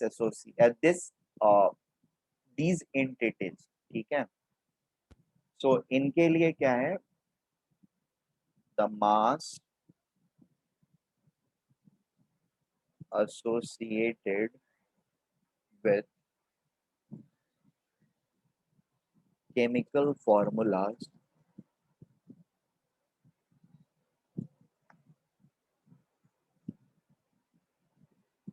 of these species. ठीक है. और इनको या तो हम फॉर्मूला वेट बोल सकते हैं एक टर्म, या फिर इसको मोलर मास भी बोल सकते हैं. There is no issue in that. ठीक है. या तो फॉर्मूला वेट से हम बोले इसको, या फिर मोलर मास बोल लें. मोलर मास क्या होता है? Mass of 1 mole particles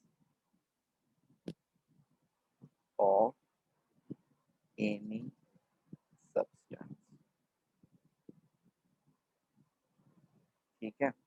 this is also going to be termed as, इस मोलर मास को ही फॉर्मूला वेट भी बोलते हैं. Formula weight. ठीक है. कैलकुलेट कैसे करते हैं? ऑब्वियसली केमिकल फॉर्मूला जो होता है उसको देख करके हम लोग कैलकुलेट करते हैं. अब यहाँ पर हमको कुछ छोटी छोटी चीजें जो है वो समझनी है जरूरी. जैसे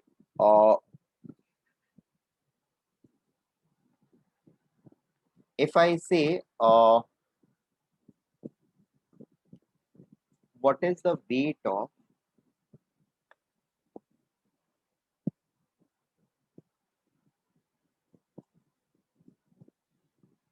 or rather mass of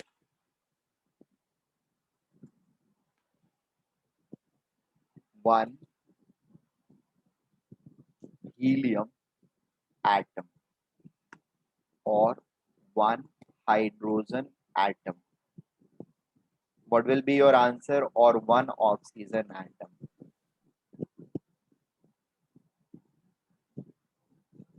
What will be your answer? Sir, helium 4, helium का 4, हाइड्रोजन का 1, 1, ऑक्सीजन का 16. 16. will it have a unit? Yes, sir. AMU. Sir, yes. Okay. MU or Atomic mass unit. Fine. It's 1 minute रुको, मैं आ रहा हूँ. So what we have is the mass of atoms are expressed in terms of AMU or U. 1 U is equal to 1.67 into 10 to the power 24 gram or 1.67 into 10 to the power minus 27 gram. Next thing is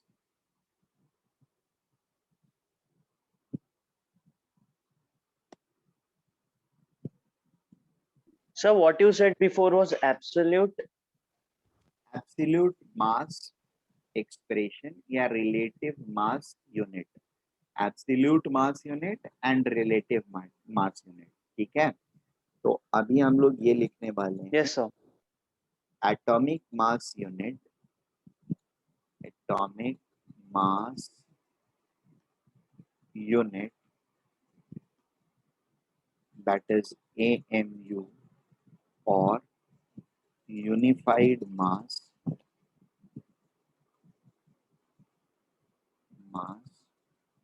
that is U is a एक second. Relative जो expression है उसको develop कैसे किया गया है, तो 1 AMU और 1 U is equal to 1/12 into mass of 1 C12 atom. ठीक है, 1 AMU is equal to 1/12 into mass of 1 C12 atom. Is it okay? That is how this thing is defined.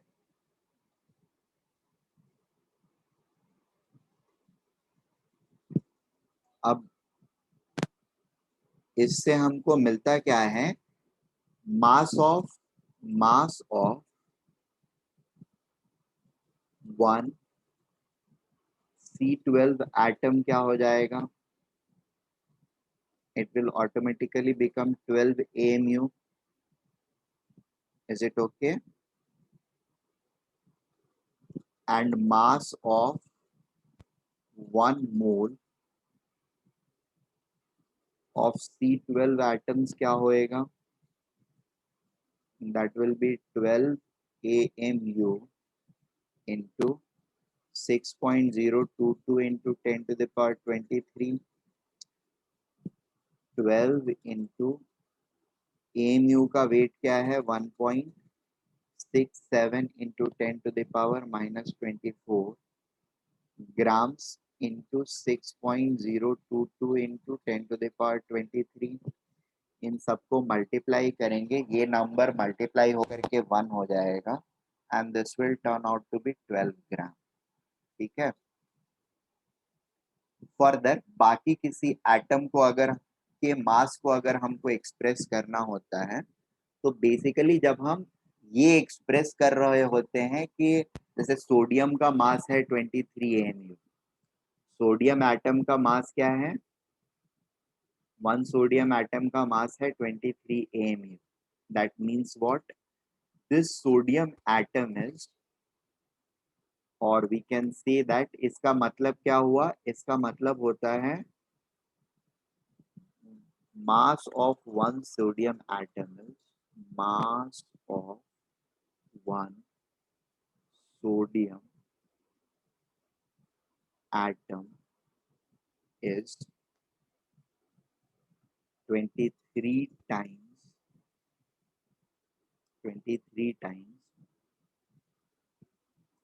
1 by 12 mass of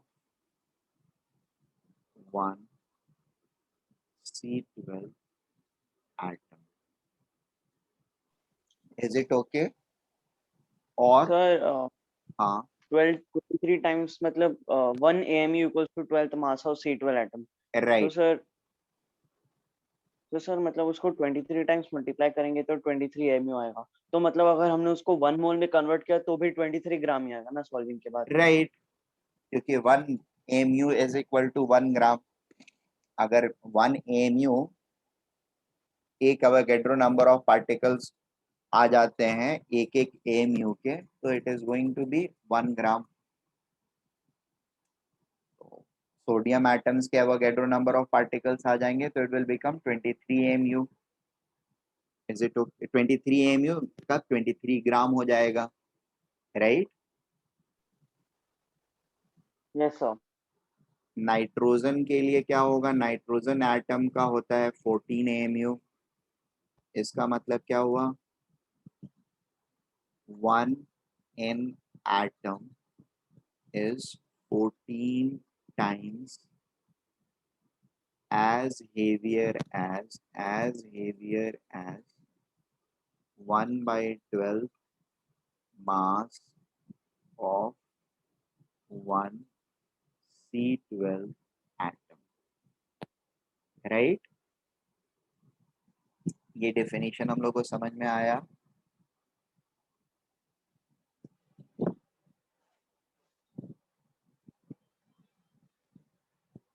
Yes, sir. Clear.